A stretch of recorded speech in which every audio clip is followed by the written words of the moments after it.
Halo, Pace Bene, masih di Mea Culpa. Saya menemukan satu berita tentang seorang uskup Anglikan yang akhirnya memutuskan untuk masuk dalam persekutuan penuh di gereja Katolik.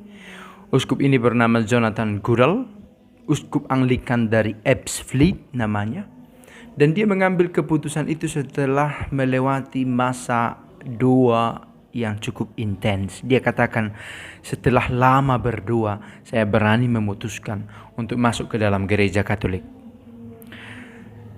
Untuk saya perpindahan ini adalah sesuatu yang menarik, tetapi yang jauh lebih menarik adalah bahwa dia mengambil keputusan yang amat penting itu setelah lama berdoa. Saya telah sampai pada keputusan untuk mengundurkan diri sebagai uskup Ebbsfleet untuk diterima ke dalam persekutuan penuh dengan gereja Katolik Roma hanya setelah periode doa yang panjang, yang merupakan salah satu periode yang paling menguji dalam hidup saya. Saya yakin bapak ini, Jonathan Goodall, mantan uskup ini, memiliki hubungan yang intim dengan Allah dalam doanya, yang kita tidak dengan gampang bisa merumuskan bagaimana dia mengalami dinamika dalam hubungan itu. Barangkali dia kesulitan untuk meninggalkan status uskup, dan tentu bukan hal yang gampang untuk sampai pada tahap itu, untuk kemudian masuk ke dalam persekutuan Katolik Roma, menjadi umat di dalam gereja Katolik yang tidak dengan gampang akan sampai pada tahap itu juga menjadi uskup. Sekalipun ada kisah tentang Kardinal Henry Newman, seorang pendahulu yang memang menjadi inspirasi bagi banyak orang dari gereja Anglikan untuk masuk ke dalam gereja Katolik. Nah, yang menarik adalah Jonathan Goodall, uskup Anglikan yang baru pindah ini, yang berpindah ini, menyatakan kepindahannya itu pada 3 September pada pesta Santo Gregorius Agung. Dan siapakah Santo Gregorius Agung? Dalam sejarah gereja ia dikenal sebagai Paus abad ke-6 yang meluncurkan misi untuk mengubah Inggris menjadi Kristen, untuk membawa kekristenan ke Inggris. Dan dikatakan bahwa uskup Jonathan Goodall bukanlah yang pertama. Sebelumnya sudah ada beberapa uskup sebelumnya ataupun imam yang sudah diterima di gereja Katolik. Tahun 2010 ada Andrew Burnham yang mengundurkan diri setelah 10 tahun menjabat sebagai uskup.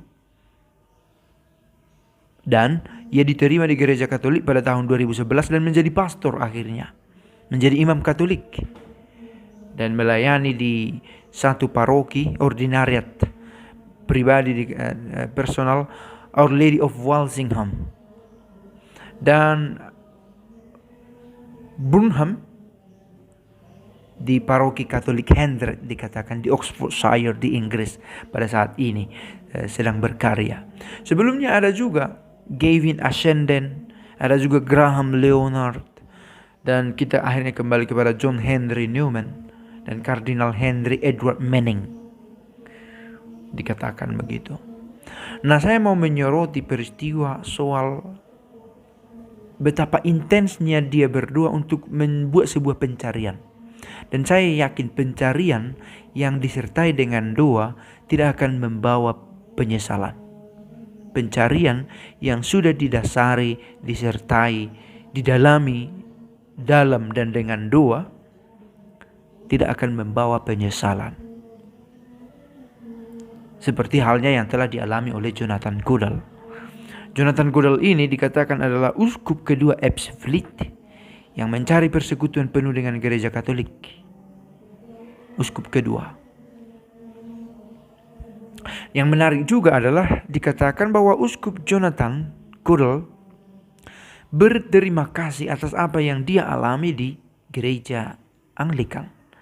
Dia tidak membuat pernyataan-pernyataan yang mendiskreditkan gereja Anglikan. Tentu orang yang bijak dan saya pikir matang dalam iman akan sampai pada level yang dialami oleh Jonathan Goodall.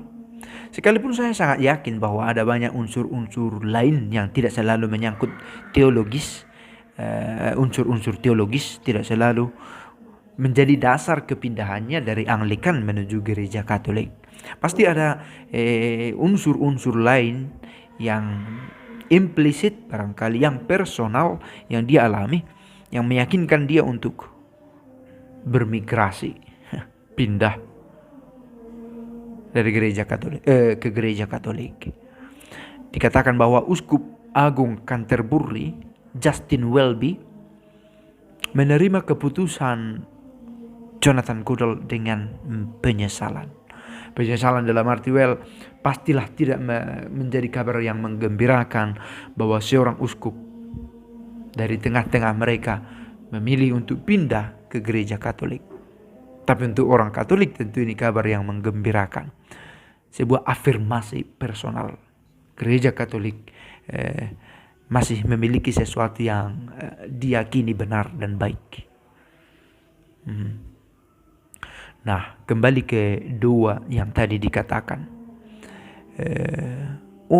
Saya masih ingat pernyataan dari seorang pamong di seminari yang hidup duanya baik, hidupnya akan baik. Tetapi kalau hidup duanya kacau, aktivitas sehari-harinya bisa kacau. Bagaimana itu bisa terjadi? Ya, tidak selalu bisa dijelaskan, tetapi barangkali secara spiritual, psikologis bisa dilihat. Dengan berdoa orang mengambil waktu untuk tenang, untuk melihat sesuatu dengan lebih jelas, dan dia punya lebih banyak waktu untuk memikirkan solusi atau mengambil jarak dari masalah, dari tantangan yang sedang dihadapi. Nah, akhirnya apa efeknya bagi kita yang sudah dari dulu ada di dalam gereja Katolik, tapi toh masih harus berusaha membuat pencarian dalam kekatolikan kita. Dan tentu kita membutuhkan dua-dua. Dua-dua itu dari orang lain bisa kita harapkan, tapi dari diri sendiri bisa kita usahakan. Dan tidak selalu gampang untuk mencari waktu untuk berdoa. Bukan karena kita produktif untuk melakukan hal lain, tapi karena kita sibuk. Saya mencoba mengerti apa yang orang lain pernah katakan dan saya dengar. Antara sibuk dan produktif itu ada perbedaan. Tidak dengan sendirinya orang yang sibuk itu produktif, tetapi orang yang produktif juga tidak dengan sendirinya sibuk, dan kita bisa melakukan yang baik seraya kita tetap bisa berdoa.